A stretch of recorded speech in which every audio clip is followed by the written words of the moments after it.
Hi student, मैं देवेंद्र कुमार। स्वागत है आपका आपके यूट्यूब चैनल लक्ष्य एजुकेशन में।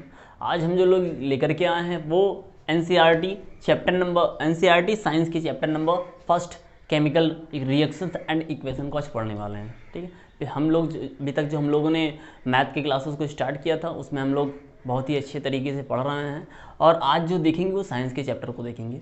तो पहली चीज़ आप देख सकते हैं कि ये वर्ड है केमिकल रिएक्शन। ठीक है, तो केमिकल रिएक्शन क्या होता है पूरी चीज़ जानेंगे। ठीक है, बस चलना है, आपको साथ देना है और रहना है साथ में, तो ये सब कुछ हो जाएगा। केमिकल रिएक्शन क्या होता है? ठीक है, केमिकल रिएक्शन जैसे कहने का मतलब है कि कुछ भी वैसी चीज़, कुछ भी ऐसा चीज़ जिसमें कुछ चेंजेज हो रहा है। जैसे आपने पढ़ा होगा एक केमिकल चेंज पढ़ा होगा। ठीक है, केमिकल चेंज पढ़ा होगा।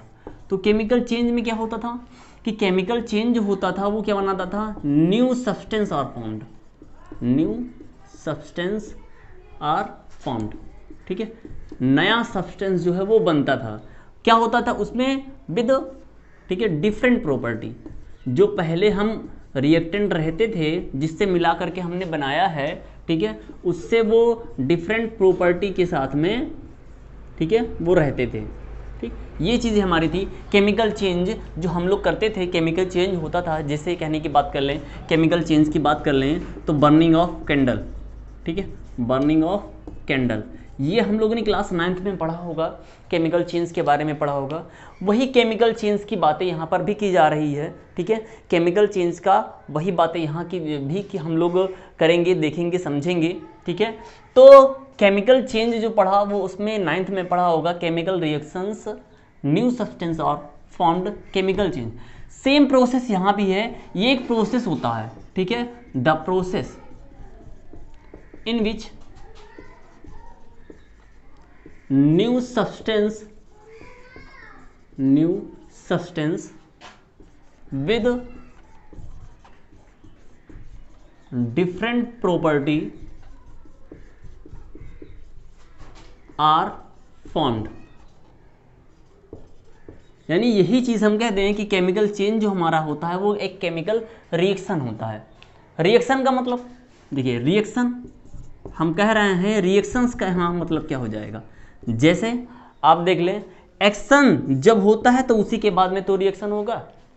कहने का बात है, अगर स्टूडेंट हैं या कोई और है और उसको मारने के लिए आप जाओ, जैसे मारने के लिए आगे बढ़े, तो क्या होगा, वो या तो पीछे भागेगा या तो आपसे लड़ने के लिए आगे आएगा, या तो लड़ने के लिए आगे आएगा। चाहे वो कोई स्टूडेंट है तो लड़ेगा नहीं, कोई दूसरा अगर जो है मैन है या कोई डिफरेंट पर्सन है तो वो क्या करेंगे, अगर वो तगड़ा आपसे होगा तो आपको मारने के लिए आगे बढ़ेगा। तो एक्शन जब होता है तो उसके बाद में कोई रिएक्शन होता है। अब कहने की बातें हैं, दो चीज़ों को कुछ मिलाया जा रहा है ना, कुछ चीज़ें जो है एक्शन हो रही है, कहीं एक्शन किया जा रहा है तो उसके बाद क्या होगा, वो रिएक्शन हो जाएगा। तो केमिकल चेंज जो होता है वो क्या होता है, सिंपली रूप में अगर हम बैठे हैं, रुके हुए हैं, तो उसमें कोई बातें नहीं। लेकिन अगर हम इस, सपोज मैं बात कर रहा हूं मार्कर की, अब मार्कर को मैं क्या करूं, इसमें जो है हीट इसको देता जाऊं। अगर मैं इसको हीट दे रहा हूं तो क्या होगा, ये मैं इस पे अगर एक्शन कर रहा हूं तो क्या करेगा, ये रिएक्शन तो होगा, कुछ रिएक्ट होगा, ये रिएक्ट होकर के ये क्या हो जाएगा, गल जाएगा, गिर जाएगा, पूरा गायब हो जाएगा। तो कहने का मतलब ये है पूरा कि जब कभी भी एक्शन होता है तभी, मतलब जब कभी भी एक्शन करेंगे तो उसके बाद कुछ क्या होगा, रिएक्शन होगा। और अगर वो रिएक्शन उसके केमिकल पे हो रहा है, इसके एलिमेंट पे, मतलब फिजिकली ना होकर के इसके इंटायरली कंपोजिशन पे हो रहा है, तो वो रिएक्शन क्या होगा, केमिकल रिएक्शन हो जाता है। ठीक है, केमिकल रिएक्शन को जाना हम लोगों ने। केमिकल रिएक्शन क्या होता है, ऐसा प्रोसेस होता है जिसमें कि न्यू सब्सटेंस क्या होते हैं, वो फॉर्म्ड होते हैं। अब अगर बात की जाए कि व्हाट है, जैसे क्वेश्चन कह दिया जाए कि अगर कोई केमिकल रिएक्शन हो रहा है, केमिकल रिएक्शन हो रहा है तो क्या होगा। ठीक है, देखिए, what happens when a chemical reaction have occur. जब कभी भी कोई केमिकल एक्शन होगा, जब कहने की बातें हैं, जब कोई केमिकल रिएक्शन हो रहा है तो उसमें क्या क्या चीजें और हो सकती हैं, क्या क्या उसमें बातें हम और बता सकते हैं। कैसे जानेंगे कि ये जो है वो केमिकल रिएक्शन हुआ, कैसे पहचानेंगे या उसमें जानकारी कैसे मिलेगी। तो देखिए क्या होता है, सबसे पहली चीज हम क्या जानते हैं, क्या पता है, न्यू सब्सटेंस विद डिफरेंट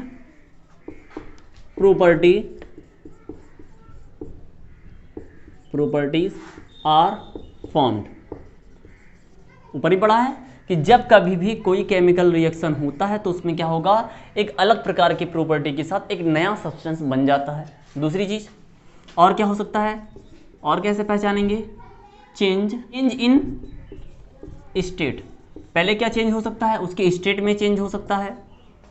दूसरी चीज क्या होगा, चेंज इन टेम्परेचर में चेंज हो सकते हैं। और क्या होगा, चेंज इन कलर। भाई कहने की बातें हैं कि ये चीज़ें जो आप देख रहे हो, कोई चीज़ हो रहा है चेंज, तो इन्हीं में तो चेंज हो सकता है। जैसे कहीं मान लीजिए स्टेट है, कोई चीज़ बात कही जा रही है कि कोई सॉलिड फॉर्म में है और वहाँ से हमने जो है उस पर एक्शन करवाया, तो वो क्या हुआ, रिएक्ट हुआ, रिएक्शन हुआ उसमें। तो रिएक्शन होने के बाद क्या होगा, उसके स्टेट चेंज तो हो सकते हैं, उसका स्टेट चेंज हो सकता है। जैसे मैं कह दूँ कि अभी मैं इस मार्कर किस फॉर्म में है, सॉलिड फॉर्म में। अगर मैं इसको हीट देता जा रहा हूँ तो क्या होगा, ये गल करके, ये पिघल करके क्या हो जाएगा, वो ब्रेक होकर के अलग हो जाएगा। तो किस फॉर्म में निकलेगा, ये क्या सॉलिड फॉर्म में अलग होगा, नहीं, वो लिक्विड फॉर्म में आगे बढ़ता हुआ चला जाएगा। तो हम ये कह सकते हैं कि change in evolution of gas भी उसमें निकल सकती है, इवोल्यूशन ऑफ गैस। और क्या होगा, फॉर्मेशन ऑफ प्रिसिपिटेट। मतलब ये इतनी चेंज अगर हो रहे हों तो मैं इसमें समझ सकता हूं कि हमारा कोई केमिकल रिएक्शन हो रहा है। क्लियर है ना, समझ पाए।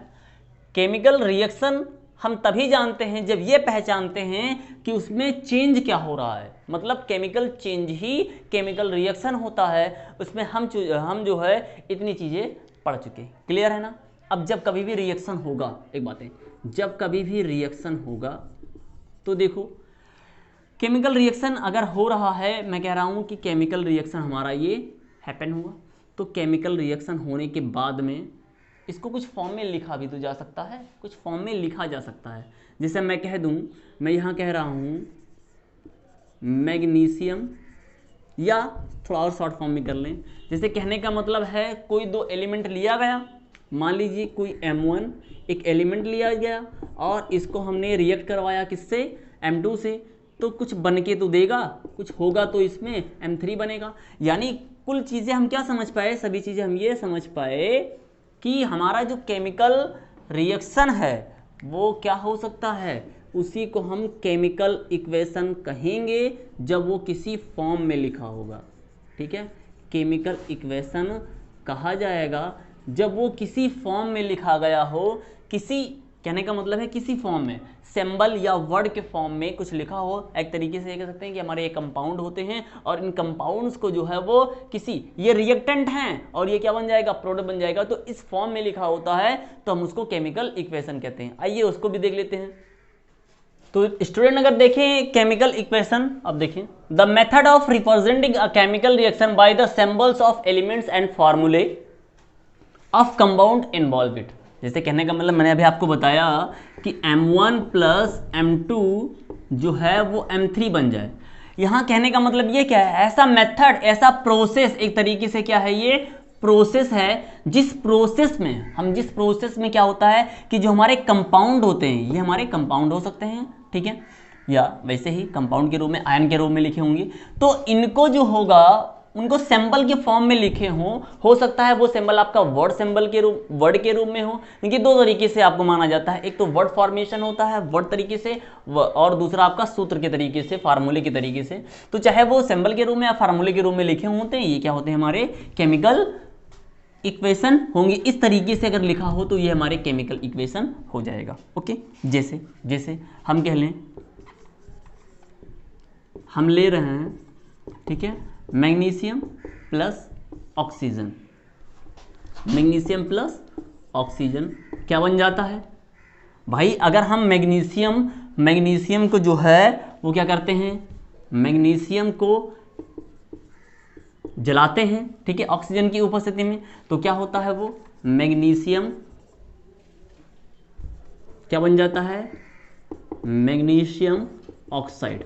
ठीक है, कहने का मतलब है कि जब मैग्नीशियम को ऑक्सीजन की उपस्थिति में, वायु की उपस्थिति में, एयर की उपस्थिति में जलाया जाता है, हीट करते हैं, तो क्या होता है, वो मैग्नीशियम ऑक्साइड बन जाता है। अब इसी चीज को मैं ऐसा भी लिख सकता हूं, Mg+O2 क्या बन गया, क्या बन गया, ये MgO।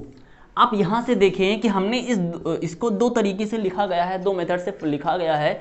तो ये जो है होता है वो वर्ड फॉर्म में होता है और ये सिंबल फॉर्म में होते हैं। किसी केमिकल इक्वेशन को इस दो फॉर्म में लिखा जा सकता है। अब बहुत सी चीजें आप इसमें देखें, बहुत सी चीजें इसमें हो सकती हैं कि जो कोई भी हमारा ये केमिकल इक्वेशन की मैं बात कर रहा हूं, तो ये सेटिस्फाई करना चाहिए किसको, कंजर्वेशन ऑफ मास को, कंजर्वेशन ऑफ मास। अगर इसको सेटिस्फाई करता है तो ये जो हमारा केमिकल इक्वेशन, देखो बहुत सी चीज़ें अगर हमारे पास ये, अगर मैं इसको देख रहा हूँ तो सबसे ज़्यादा नीड हमको आवश्यकता होती है हमारे इक्वेशन को बैलेंस करने के लिए। आगे जब हम पढ़ेंगे तो वहाँ बैलेंस और इनबैलेंस के रूप में जब मिल जाते हैं, ठीक है, तो उसके लिए ये केमिकल रिएक्शन जब भी होता है, केमिकल इक्वेशन हम जब भी लिखते हैं, वो कंजर्वेशन ऑफ मास को फॉलो करना चाहिए। ठीक है, अगर नहीं भी है तो उस तरीके से हम ऐसा प्रोसेस करते हैं कि हो जाए। अब ये कंजर्वेशन ऑफ मास क्या है, ये कहता है, ठीक है, mass neither can be created nor be destroyed. यानी कहने का मतलब यह है कि ना तो मास को जो है वो बनाया जा सकता है और ना ही नष्ट किया जा सकता है। अब अगर इस फॉर्म में देखा जाए, तो मैं mg को मान लीजिए 1 किलो, आधा किलो ले रहा हूँ, हाफ kg, और O को भी हाफ लिया जा रहा है, तो यहाँ जो बन के निकलना चाहिए वो कितना बन के निकलना चाहिए, 1 kg बन के निकलना चाहिए। अब प्रॉब्लम ये है कि अगर ऐसी चीज़ें मुझे दिखाई पड़ जाए तो मैं कैसे इसको, क्योंकि Mg और ऑक्सीजन ये बहुत ही कम मात्रा में लिए होते हैं, बहुत ही शॉर्ट जो है मात्रा में लिए जाते हैं, अमाउंट इनका बहुत ही कम होता है, तो वो इस फार्मूले को, इसको हम जाकर के कहीं मेजरमेंट इसका तो कर ही नहीं सकते हैं। तो एक नई बातें और भी हम कह सकते हैं, ठीक है, क्या वो कहा जा सकता है, हम ऐसा कह सकते हैं कि नंबर ऑफ एटम्स, ठीक है, number of atoms of an element, ठीक है, ऑफ एलिमेंट बिफोर रिएक्शन, ठीक है, रिएक्शन से पहले वो इक्वल होना चाहिए। ठीक, देखिए number of atoms of an element before reaction is equal to number of atoms, ठीक है, number of atoms of same element after the reaction. अगर ये हो रहा है तो हम, मतलब जितने भी इक्वेशंस हमारे लिखे जाएंगे, जब हम बैलेंस इक्वेशन की बात करेंगे, अगर हमारा बैलेंस कहीं नहीं भी है तो उसको बैलेंस किया जाता है। तो जब कभी भी केमिकल इक्वेशंस बनता है तो वो इस चीज़ों को फॉलो करना चाहिए। क्लियर है, कंजर्वेशन ऑफ मास को जो है वो सेटिस्फाई करना चाहिए, mass neither can be created not be destroyed. और या दूसरे फॉर्म की बात कर लें, क्योंकि number of atoms of element before reaction और यही चीज़ आफ्टर द रिएक्शन दोनों क्या होनी चाहिए, वो इक्वल होनी चाहिए। क्लियर है, अगर कहीं केमिकल चेंज हो रहा है, ठीक है, इन अ केमिकल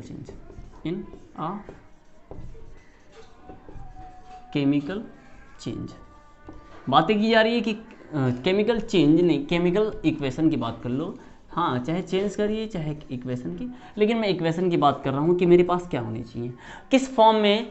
ठीक है, इसको अगर हम कहें कि इसको फॉर मोर इंफॉर्मेटिव, अगर इसको हम और अच्छे तरीके से बनाना हो, हमें इसको बहुत अच्छे तरीके से बनाना हो, तो इन्फॉर्मेशन पूरा अगर रखना हो तो क्या कर सकते हैं, केमिकल इक्वेशंस की मैं बात कर रहा हूँ। तो पहली चीज़ क्या होगा, इसका हमको जो फिजिकल स्टेट होगा, ठीक है, सो फिजिकल स्टेट, इसका जो फिजिकल स्टेट होगा उसको मैं दिखा सकता हूँ। फिजिकल स्टेट कहने का मतलब ये है कि वो जो हमने एलिमेंट्स लिए हैं, देखो कहने का मतलब जैसे यहाँ M1 और M2 में रिएक्शन करवाता हूँ, क्या बनता है M3। तो ये जो हमारे होते हैं वो क्या होते हैं, रिएक्टेंट होते हैं। ये रिएक्टेंट होता है और ये क्या बन के निकलता है, प्रोडक्ट बन के निकलता है। ठीक है, अब रिएक्टेंट और प्रोडक्ट को अगर शो करना हो, जैसे इसमें डिफरेंट टाइप के एलिमेंट्स अगर हैं, ठीक है, या मैं कहूँ ये हमारे कंपाउंड हैं, ये भी कंपाउंड बन के निकला, तो ये कंपाउंड किस फॉर्म में था, इसका स्टेट क्या था, तो उस स्टेट को हम शो कर सकते हैं, उस स्टेट को बता सकते हैं। तो स्टेट क्या क्या हो सकते हैं, जो एस हम लिखेंगे वो सॉलिड के लिए यूज होगा, एस सॉलिड के लिए यूज होगा। फिर इसके बाद में अगर मैं बात कर लूँ एल, एल लिक्विड के लिए यूज होगा, क्लियर है ना। इसके बाद में जी, ये गैसेस के लिए होगा। इसके बाद में आपको मिलता है ए क्यू, एक्वासस होगा। क्या एक्वासस क्या होता है, एक्वासस जो हमारा होता है वो क्या होता है कि जब इसमें, एक्वासस का मतलब होता है कि इसमें वाटर भी हो, प्रेजेंटेशन या प्रेजेंट ऑफ, ठीक है, प्रेजेंट ऑफ वाटर, यानी कि वाटर भी जिसमें हो सकता है वो हमारी। और एक लास्ट में मिलेगा वी, वी मतलब वेपर, ठीक है, गैस फॉर्म में या वेपर फॉर्म में। ये गैस और वेपर लगभग यही जैसा है, लेकिन हम यहाँ वेपर और गैस के बारे में लिख दिए हैं। तो अगर इतनी चीज़ें हों तो मैं बताया जा सकता है कि ये पहली चीज़ तो हमारा फिजिकल स्टेट हो सकता है, फिजिकल स्टेट को हम शो कर सकते हैं। और क्या हो सकता है, और हमारा जो कंडीशन होगा वो रिएक्शन कंडीशन, ठीक है, हमारा रिएक्शन कंडीशन की मैं बात कर लूँ कि रिएक्शन कंडीशन मैं सब कुछ बताऊंगा, ये जितनी चीज़ें हैं मैं करके दिखाऊंगा। पहले मैं इनके वर्ड्स को बता रहा हूँ कि इनके वर्ड्स क्या हैं। रिएक्शन कंडीशन क्या होंगे, जिसे कंडीशन की बात है जिसमें आगे आएगा वो प्रेशर, ठीक है, प्रेशर और उसके साथ साथ टेम्परेचर को भी इक्वेशन में शो किया जा सकता है, उसको मोर इंफॉर्मेटिव बनाने के लिए। इसके साथ साथ एक वर्ड इसमें और आएगा, कैटलिस्ट, है ना, कैटलिस्ट जो होगा वो भी उसको लिखा जाता है। अब ये कैटलिस्ट क्या होता है सब कुछ आपको बताएंगे, बस थोड़ा सा। और हमारा जो हो सकता है, आप देखेंगे कि इसमें एरो, ये एरो शो करेगा, है ना। तो एरो ये दो एरो जो होंगे वो किसके लिए शो करेंगे, एक अगर आपका है, ठीक है, एक हमारा अपवर्ड है, दूसरा डाउनवर्ड है। तो जो अपवर्ड होगा वो किसको वो जो हमारा होगा एवलेटेड गैस, ठीक है, जो गैस होगा बाहर निकलने की बातें हैं वो होगा। और ये जो हमारा होगा वो किसके लिए शो करेगा, प्रेसिपिटेट, ठीक है, प्रेसिपिटेट के लिए ये हमारा शो करेगा। यानी कि अगर किसी इक्वेशन में बात कर लूँ कि अगर ये सिंबल दिखाई पड़े तो आप जानिएगा कि वहाँ गैस एक्सर्ट होता है, बाहर निकलता है, और अगर कहीं ये सिंबल दिखाई पड़े तो प्रेसिपिटेट बाहर निकलता है। ये हमारी चीज़ थी किसी केमिकल इक्वेशन को और किसी केमिकल इक्वेशन को मोर इन्फॉर्मेटिव बनाने के लिए। अगर मैं इन चीज़ों को भी शो करता हूँ, वहाँ दिखाता हूँ, अगर ये सब चीज़ें दिखाई जाती है तो जान लीजिए कि वो इक्वेशन आपका बहुत ही पावरफुल कह सकते हैं या बहुत अच्छा हो सकता है, उसमें पूरे मार्क्स आपके आ सकते हैं। क्लियर है ना। सो स्टूडेंट, ये बात है केमिकल इक्वेशन के। अब जनरल फॉर्म इसका क्या हो सकता है, ठीक है, अगर मैं फुल फॉर्म में लिखूँ तो जनरल फॉर्म मेरा किसी केमिकल इक्वेशन का क्या होगा। मान लीजिए हमने कहा कि मेरे पास दो एलिमेंट थे, ए था और बी था, ये रिएक्ट हुआ, क्या बना आपके पास, रिएक्ट होने के बाद में सी और डी एज ए प्रोडक्ट के रूप में देता है, ठीक है, सी और डी प्रोडक्ट के रूप में देता है। तो आप देखिए यहाँ कुछ भी हो सकता है, क्योंकि ये हमारे जो हैं वो शो कर सकते हैं। कहने का मतलब है कि किसी फार्मूले में कोई चीज़ यहाँ भी लिखा जा सकता है, जैसा फार्मूला आपका होगा, ठीक है, वो सेटिस्फाई करने की बातें हैं। दूसरी चीज़, ये होने के बाद में यहाँ जो वर्ड होगा ये हम शो करेंगे प्रेशर को, और टेम्परेचर को यहाँ शो कर सकते हैं, और जो आपका कैटलिस्ट है वो यहाँ शो होगा। क्लियर है। इसके बाद में जो आपके बचेंगे, ठीक है, या तो मैं कह दूँ कि ये अपवर्ड और डाउनवर्ड एरो का सिंबल, ये चीज़ें यहाँ सामने हो सकती हैं। मतलब फॉर इंफॉर्मेटिव अगर हमारे केमिकल इक्वेशन हैं तो मैं अगर इन चीज़ों को लिखूँ तो हमारे हो सकते हैं। अब जैसे मैं बात कर लूँ, जैसे कि आप पढ़ते हैं एक प्रोसेस होता है, ठीक है, एक प्रोसेस है आपका जिसमें कि ये सब आपका क्लियर हो सकता है। प्रोसेस ऑफ फोटोसिंथेसिस, ठीक है, फोटोसिंथेसिस, ठीक है। अगर मैं इसकी बात कर लूँ कि अगर किसी फोटोसिंथेसिस में आप जानते हैं क्या होता है फोटोसिंथेसिस का प्रोसेस, आप जानते हैं कि फोटोसिंथेसिस प्रोसेस है कि जिसमें कि पानी और carbon dioxide, water and carbon dioxide जो है वो लेते हैं ग्रीन प्लांट, और उसके बाद में सूर्य की उपस्थिति और क्लोरोफिल की सहायता से अपने जो रिएक्शन है वो कंप्लीट करके ग्लूकोज बना लेते हैं, अपने भोजन को बना लेते हैं और ऑक्सीजन बाहर छोड़ते हैं। ठीक है, अब इसमें देखें, अगर प्रोसेस को लिखूं तो आप देखें C6 है ना, CO2 ये लेते हैं और फिर H2O इसके साथ साथ क्या बनाते हैं, ठीक है, C6H12O6 और उसके बाद में ऑक्सीजन, ये इतना बनाते हैं वो लोग। इसको भी 6 से, इसको भी 6 से, इसको भी 6 से। मैंने अच्छा ये हम जो लिख रहे हैं 6 ये क्या है, देखो अभी मैं बताऊंगा कि केमिकल इक्वेशन के जो इस तरीके से जो हमें पहले मिलता है वो दो फॉर्म में मिल जाता है। ठीक है, बता दें थोड़ा सा, एक होता है आपका बैलेंस्ड केमिकल इक्वेशन और दूसरा होता है अनबैलेंस्ड। ठीक है, एक बैलेंस्ड और दूसरा अनबैलेंस्ड केमिकल रिएक्शन। इसी अनबैलेंस्ड को हिंदी में आप ध्यान रखेंगे, अगर आप हिंदी की वीडियो देख रहे हैं स्टूडेंट, तो इनको कंकाली, ठीक है, कंकाली कहा जाता है, कंकाली जो है रिएक्शन कहा जाता है। ठीक है, तो वो चीज़ें ये जो हमारी हैं, अब इसमें आप देखें कि जो यहाँ आप लिखते हैं, समझिएगा कि जो यहाँ आप राइट करते हैं, यहाँ पर लिखते हैं सनलाइट। क्लियर है ना, सनलाइट का मतलब क्या, हीट ही तो है, और वो हीट कैसा, सनलाइट का हीट। ठीक है, सनलाइट हीट। और यहाँ आप लिखते हैं क्लोरोफिल, ये क्लोरोफिल जो है वो यही कैटलिस्ट है। ठीक है, ये आपका कैटलिस्ट है। अब कैटलिस्ट का मतलब समझिएगा, ये क्या होता है, ये एक तरीके से एक ऐसा एलिमेंट होता है, ये एलिमेंट ही होते हैं जो इस रिएक्शन की स्पीड को, क्लियर समझिएगा, जो रिएक्शन की स्पीड है उसको क्या कर देते हैं, बढ़ा देते हैं, इंक्रीज कर देते हैं। ठीक है, इंक्रीज करने के लिए हम कैटलिस्ट का प्रयोग करते हैं। इसको हिंदी में जो कहा जाता है वो उत्प्रेरक, नाम समझ सकते हैं, उत्प्रेरक। उत्प्रेरक से वर्ड मिलेगा आपको प्रेरक, प्रेरक मोटिवेटर। ठीक है, तो यानी कि जो आपको मोटिवेट करे काम करने के लिए और आगे बढ़ाए, आपको और ज़्यादा प्रोग्रेस के लिए लेकर जाने की बताए, आपको समझाए, ठीक है, आपको इन्फॉर्मेशन दे जिससे कि आप आगे बढ़ सकें, वही क्या होता है, आपका प्रेरक होता है। और ये प्रेरक जो काम करता है, ये एक तरीके से कैटलिस्ट जो है वो उस रिएक्शन की स्पीड को बढ़ा देता है। इसके बाद आप देखें, इसके बाद अगर आप देखेंगे तो ये जो ऑक्सीजन है, देखिए यहाँ तो कार्बन डाइऑक्साइड लिया जा रहा है और ये है। अब इसके फॉर्म की मैं बात कर लूँ, कार्बन डाइऑक्साइड किस फॉर्म में लेते हैं, गैस के फॉर्म में ले लेते हैं। ये जो हमारा वाटर होता है ये लिक्विड के फॉर्म में होता है, और हम ये बगल में लिखते हैं जरूर। ठीक है, ये बगल में ही सब कुछ लिखा जाता है। इसके बाद में ये जो हमारा ग्लूकोज होता है, ग्लूकोज किस फॉर्म में मिलेगा, जाहिर सी बात है ग्लूकोज हमारा यहाँ सॉलिड फॉर्म में मिल जाता है और एक गैस के फॉर्म में हमको मिल जाता है। अब अगर इसके बाद में कोई ऐसा इन्फॉर्मेशन की बातें आ जाती है, कोई इक्वेशन ऐसे आते हैं जिसमें बाहर निकल जाते हैं। यहाँ तो कोई प्रेसिपिटेट और ये एरो वगैरह कुछ दिखे नहीं, ये तो इसमें है नहीं। ठीक है, तो कुछ चीज़ें उसमें हो सकती है। अब हम बात करेंगे बैलेंस्ड और अनबैलेंस्ड इक्वेशन की, तो उसको भी थोड़ा सा देखेंगे कि बैलेंस्ड इक्वेशन और अनबैलेंस्ड इक्वेशन है क्या। ठीक है, ये चीज़ें हमको क्या मिल जाती है, तो बैलेंस्ड का मतलब और अनबैलेंस्ड का मतलब क्या है, क्लियर है ना, आप इसको देखेंगे थोड़ा सा। ठीक है, थोड़ा सा, बस ज़्यादा नहीं बचा है वीडियो में आपके। हम जो है आज इतनी वीडियो को पढ़ेंगे, इसके बाद में हम लोग जो है वो टाइप्स ऑफ केमिकल इक्वेशन के पढ़ेंगे। Balanced chemical equation.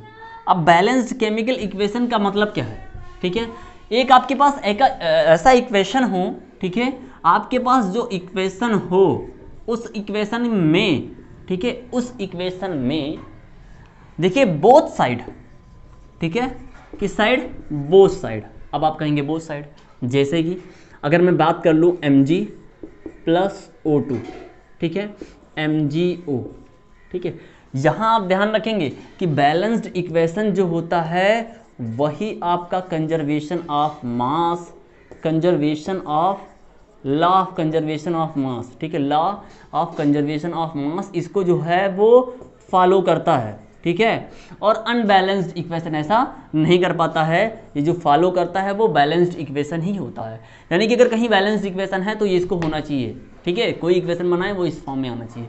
तो बोथ साइड जो होगा, बोथ साइड क्या होंगे, number of atoms of element, वो क्या होने चाहिए, वो क्या होने चाहिए, वो सेम होनी चाहिए। ठीक है, दोनों साइड में, ठीक है, दोनों साइड में क्या होंगे, number of atom of element are same होने चाहिए। यानी कि जो मैं कह दूं कि रिएक्टेंट जो हो, ठीक है, रिएक्टेंट में, ठीक है, in reactant number of atoms, ठीक है, number of atoms of element, ठीक है, ऑफ एन एलिमेंट, वो क्या हो, वो प्रोडक्ट में अगर मैं बात कर लूं कि जो प्रोडक्ट मिले वो भी क्या होने चाहिए, number of element, number of atoms of same element, number of equal करके ना, number of atoms of same element, ठीक है, ये क्या दिखे हमको, इक्वल दिख जाए, चाहे हम इस प्रोडक्ट में यहाँ हों, इस प्रोडक्ट और इस रिएक्टेंट में जो हमारे दिखने चाहिए, ठीक है, वो क्या दिखने चाहिए, सेम होने चाहिए। केमिकल इक्वेशन यही कहता है आपको कि नंबर ऑफ, जो बैलेंस की मैं बात कर रहा हूँ, बैलेंस में दोनों तरफ, वो both side, right hand side और लेफ्ट हैंड साइड में जो नंबर ऑफ एटम होंगे वो क्या होंगे, सेम होंगे। और अगर ये अनबैलेंस्ड होगा तो अनबैलेंस्ड में ये ऐसा नहीं हो पाता है, क्लियर है ना। इसलिए इसको कंकाली सूत्र के नाम से जान जाते हैं। कंकाली जो होगा समीकरण, कंकाली समीकरण के नाम से जानते हैं कि कंकाली समीकरण क्या है। हिंदी में वाले स्टूडेंट जरूर इसको देखेंगे, समझेंगे। कंकाली का मतलब वही कि अनबैलेंस्ड हो, जो कि बैलेंस ना हो। बैलेंस करने की बातें आप जो है मैं बताऊंगा अगली वीडियो में, देखेंगे वो क्या है। तो अनबैलेंस्ड की बात यहां पर हो जाएगी, तो यहां पर क्या होगा, number of atoms of both side of element in both side, वो क्या होगा, आर डिफरेंट। ये क्या होंगे, ये डिफरेंट रहेंगे, क्लियर है ना दोस्तों। वीडियो कैसा लगा कमेंट करके जरूर बताएं। इसके साथ साथ अगर आप चैनल पे नए हैं तो चैनल को सब्सक्राइब करके बेल आइकन को प्रेस कर लें। और हाँ दोस्तों, अपने दोस्तों के साथ वीडियो को शेयर करना ना भूलें। दोस्तों मिलते हैं अगली वीडियो में, बाय, टेक केयर।